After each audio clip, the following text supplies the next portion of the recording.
Party के जो राष्ट्रीय उपाध्यक्ष हैं महेंद्र राजभर, उन्होंने पार्टी छोड़ दी है। देखिए, राजनीति में कोई इफेक्ट और साइड इफेक्ट नहीं होता। बताया जा रहा है कि वो आपके फूफा भी हैं। नहीं, कोई रिश्तेदार नहीं। हमें अब हाई स्कूल की डिग्री तक हम प्राप्त कर चुके हैं। अब हमें इंटर और बीए तक की डिग्री चाहिए। किसी के चाचा नाराज़ हो जा रहा है, किसी के फूफा नाराज़ हो जा रहा है। जिसके अंदर काबिलियत होती है, जिनके अंदर क्षमता होती है, वो राजनीति में सब काम कर पाता है। जिनके अंदर क्षमता नहीं होती वो काम नहीं करता है। तो मुख्तार अंसारी के खिलाफ भी तो चुनाव लड़ाया था उनको, वो हार गए। वजह हम थोड़ी ना। समाजवादी पार्टी से अपने अपने रास्ते अलग किए, क्या प्रमुख कारण है? हमारी प्लानिंग ये थी कि हम सब कुर्बान कर देंगे। समाजवादी पार्टी में किसकी साजिश आप मानते? देखिए, माननीय अखिलेश यादव जी इसके खुद जिम्मेदार हैं। अभी तो पता चलेगा लोकसभा में। आप लोगों को जो है सहारे की तलाश है। आर्या कारकवंशी, इनके बेटा बेटी को सिपाही दरोगा बाबू चपरासी क्यों नहीं बनाया? 2017 से तो बीजेपी की सरकार है। बीजेपी की सरकार को आप 10 में से कितने नंबर देना चाहेंगे? वो स्वतः एसी में बैठ करके राजनीति कर रहे हैं। इस समय हमारे साथ बातचीत करने के लिए मौजूद हैं सुहेलदेव भारतीय समाज पार्टी के महासचिव अरुण राजभर। अरुण जी, आपसे पहला सवाल तो ये कि आपकी पार्टी के जो राष्ट्रीय उपाध्यक्ष हैं महेंद्र राजभर, उन्होंने पार्टी छोड़ दी है, तो इसको क्या इस रूप में देखा जाए कि समाजवादी पार्टी से आपने गठबंधन अपना अलग कर दिया, अपने रास्ते अलग कर दिए, उसके बाद क्या ये साइड इफ़ेक्ट है? देखिए, राजनीति में कोई इफेक्ट और साइड इफेक्ट नहीं होता। जब तक व्यक्ति की विचार और सोच दल के नियत और नीति पर होता है, नेतृत्व पर भरोसा होता है, तब तक वो व्यक्ति राजनीति में काम करता है और पूरी तरीके से काम करके पार्टी को मजबूत करता है। जब व्यक्ति स्वार्थ टकरा जाता है कहीं से, बताया जा रहा है कि वो आपके फूफा भी हैं। नहीं, कोई रिश्तेदार नहीं। जब वो व्यक्ति स्वार्थ में आ जाता है और अपनी नीतियों को भूलने लगता है और रास्ते बदलने की जब उसकी उम्मीदें दिखने लगती हैं, तो कोई ना कोई पकड़ लेता है। विपक्षी पार्टियाँ बहुत सारी हैं, बहुत सारे राजनीतिक दल हैं। कोई किसी को तुरंत मंत्री बनाने की सपना दिखा देता है, कोई सांसद बनाने का सपना दिखाता है, कोई विधायक बनाने का सपना। तो लोग अपने सपने को पूरा करने के लिए रास्ते बदल लेते हैं। तो ये सुहेलदेव भारतीय समाज पार्टी एक प्रयोगशाला है। जैसे आप जब बच्चे पैदा करते हैं, 8 साल 4 साल 5 साल का होता है, तो उसको एडमिशन कराने के लिए सोचते हैं कि कहीं विद्यालय में एडमिशन करा दिया जाए ताकि उसकी दिमागी जो है मैच्योरिटी बढ़ने लगे और शिक्षक का ज्ञान उसके अंदर आने लगे। तो सुहेलदेव भारतीय समाज पार्टी एक विद्यालय है।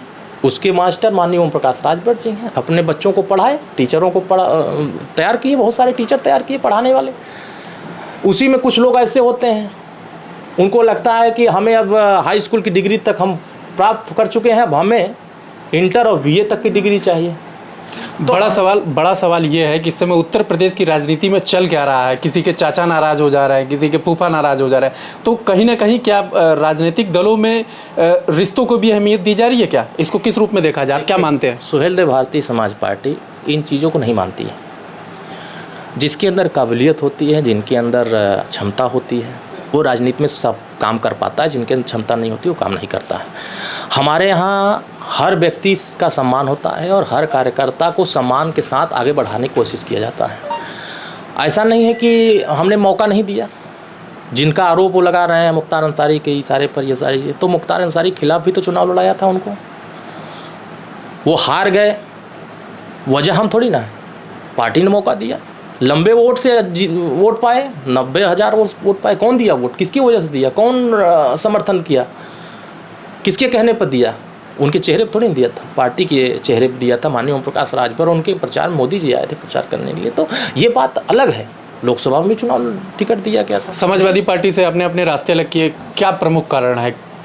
देखिए, समाजवादी पार्टी, हम जिस लड़ाई को लड़ते हैं, पिछड़े, दलित, वंचित, गरीब, शोषित वर्गों की जो लड़ाई माननीय ओम प्रकाश राजभर जी लड़ते हैं, जब राष्ट्रपति का चुनाव आया, सबसे पहले तो ये वादा किए कि हम पिछड़ों को टिकट देंगे, अति पिछड़ों को सम्मान देंगे।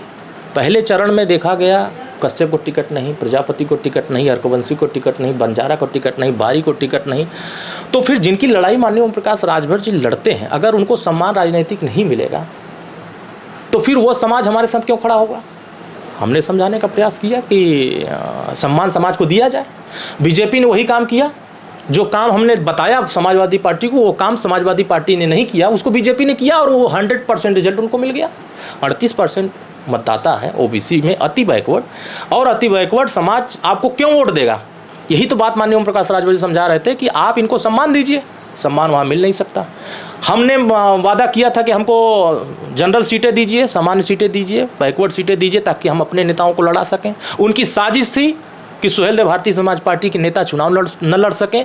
दलित सीटें रहेंगी तो इनके लोग ज़्यादा लड़ नहीं पाएंगे, हमारे लोग ज़्यादा लड़ लेंगे। 12 सीटें उनके कैंडिडेट लड़े, हम लोग सब स्वीकार करते चले गए। ठीक है, मैंने गठबंधन धर्म निभाया और मेरी मंशा यह थी कि अखिलेश यादव मुख्यमंत्री बने। हमारी प्लानिंग यह थी कि हम सब कुर्बान कर देंगे। माननीय ओम प्रकाश राजभर, याद होगा, बयान दिया था, एक भी सीट सपा नहीं देगी, हम भी तब भी उनके साथ खड़े रहे, याद है। लेकिन उसके बाद भी समाजवादी पार्टी ने हमारे उन कार्यकर्ताओं को टिकट नहीं दिया, सीट नहीं दिया लड़ने के लिए, जिन सीटों पर हम बासडी हार गए, मधुबन हार गए। क्यों हारे? यही सीटें मांग रहे थे हम कि हमको दे दीजिए, हमारे कार्यकर्ता लड़ लेंगे, चुनाव जीत जाएंगे। आप हमें सीट नहीं देंगे तो हम कहाँ से लड़ा पाएंगे? हम अपने समाजवादी पार्टी में किसकी साजिश आप मानते हैं कि आपको जो आपने सीटें मांगी थी उन्हें दे करके वो सीटें दे दी गई जिसमें आप कहीं ना कहीं आप उतने मजबूत नहीं थे? देखिए, माननीय अखिलेश यादव जी इसके खुद जिम्मेदार हैं। अगर हम मजबूत नहीं होते तो 2017 में समाजवादी पार्टी गाजीपुर से साफ हो गई थी, मऊ से साफ हो गई थी, बलिया से साफ हो गई थी, आजमगढ़, जौनपुर, मिर्ज़ापुर, भदोही, चंदौली, देवरिया, कुशीनगर, महाराजगंज, अंबेडकर नगर, गोरखपुर, बस्ती, बहराइच, संत कबीर नगर, सिद्धार्थ नगर, खाल साफ हो गई थी समाजवादी। और आज उठाकर देखिए रिजल्ट, गाजीपुर में 7 सीट जीत गई, बलिया में जीत गई, मऊ में जीत गई, आजमगढ़ जीत गई। तो ये चीज़ें, हमारा इम्पैक्ट उनके साथ हुआ तो हमारे मतदाताओं ने झूमकर वोट किया और उनके लोग स्वीकार किए कि नहीं, हाँ, अगर आपका वोट नहीं मिला होता तो हम चुनाव नहीं जीत पाते। और आज ऐसे लोग बयान देते हैं कि हमारी वजह से, अभी तो पता चलेगा लोकसभा में ऐसा। अच्छा, ये भाजपा सरकार में एक मंत्री हैं, श्रम मंत्री हैं, श्रम विभाग उनके पास, अनिल राजभर, उनका भी एक बयान आया है कि आप लोगों को जो है सहारे की तलाश है समाजवादी पार्टी गठबंधन से अलग होने के बाद। तो इस पे आप क्या कहना चाहेंगे? देखिए, सुहेल देव भारतीय समाज पार्टी अपने संगठन पर भरोसा करती है, अपने एजेंडे पर काम करती है और हम जनता जिनके साथ रहती है, लोग उनके साथ खड़े होते हैं और हम हमेशा जनता के बीच में हैं। हम सावधान यात्रा निकाल रहे हैं 26 सितंबर से। ये यात्रा पूरे 75 जिलों में घूमेगा और यही बात बताएगा कि समाजवादी पार्टी 4 बार थी तो जातिवाद जनगणना क्यों नहीं कराई, राजभर जाति को एसटी में शामिल क्यों नहीं किया, उत्तर प्रदेश के सभी थानों पर राजभर, चौहान, बिंद, केवट, मल्लाह, पाल, प्रजापति, अर्कवंशी, बारी, बंजारा, खंघार, आरक, अर्कवंशी, इनके बेटा बेटी को सिपाही दरोगा, बाबू, चपरासी क्यों नहीं बनाया? 2017 से तो बीजेपी की सरकार है। बीजेपी की सरकार को आप 10 में से कितने नंबर देना चाहेंगे? तमाम बीच में तमाम तरह के मुद्दे आए हैं, तमाम तरह के मामले आए हैं। एक मामला बता दूं, अगर मैं सभी नेताओं की समीक्षा करूं तो माननीय योगी आदित्यनाथ जी अनवरत जिलोवार दौरा कर रहे हैं। माननीय प्रधानमंत्री जी हमेशा कार्यक्रम कर रहे हैं ना। और विपक्षी पार्टियों को उठाकर देखिए, हमारे माननीय ओम प्रकाश राजभर जी कल अभी बिहार में कार्यक्रम करके आए, उठाकर देखिए 20,000 की भीड़ थी। अनवरत हर जिले में दौरा कर रहे हैं।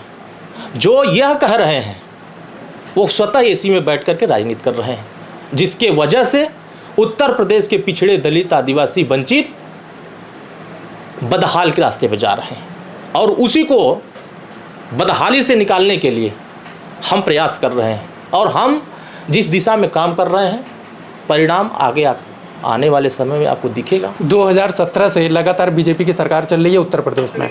2022 में दोबारा फिर से जनादेश मिला है बीजेपी को, फिर से सरकार बनी। तो इस बीच में आपको क्या लगता है कि जो पिछड़े हैं, दलित हैं, तमाम तरह के जो आरक्षित वर्ग में आते हैं, उन सारी जातियों को क्या पर्याप्त प्रतिनिधित्व या नौकरियां या शिक्षा में आगे बढ़ पा रहे हैं? उत्तर प्रदेश की बात देखिए, उत्तर प्रदेश में एक 3 अक्टूबर 2013 को एक फैसला आया था, इलाहाबाद हाई कोर्ट ने दिया था कि जो मजबूत जातियां हैं पिछड़ी वर्ग में, वो अपने आबादी से ज़्यादा आरक्षण का लाभ उठा रहे हैं, शिक्षण संस्थानों में हो, नौकरियों में हो। जब इस बात की खुलासा माननीय ओम प्रकाश राजभर जी टेलीविज़न के माध्यम से जनता में किए कि यादव, अहिर, ग्वाल, ढड़होर बिछड़ी जाति में आरक्षण का लाभ ज़्यादा उठा रहे हैं और दूसरी वर्ग दलित है, चमार, जाटव, धोसिया, ये अपनी आबादी से ज़्यादा आरक्षण का लाभ उठा रहे हैं।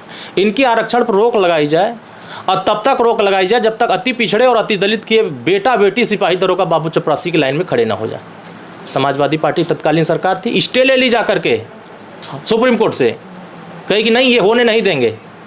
और बात करते हैं मैं पिछड़ों का हितैषी हूँ। जातिवाद जनगणना कब बात किया? 2016 में सरकार थी, क्यों नहीं किया? 2005 में सरकार थी, क्यों नहीं किया? बहन जी 2007 में मुख्यमंत्री थी, क्यों नहीं किए? 2012 में इनकी सरकार थी, क्यों नहीं किए? तो जब ये सत्ता में, अब बात सुन लीजिए, पूरी बात, जब सत्ता में रहते हैं तो शिक्षा, स्वास्थ्य, रोजगार, नौकरी, पिछड़े, दलित, आदिवासी की भागीदारी भूल जाता है।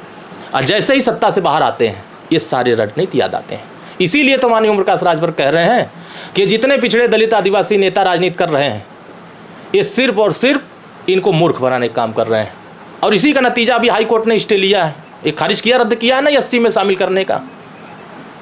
इनके घर का है कि 80 में शामिल कर देंगे?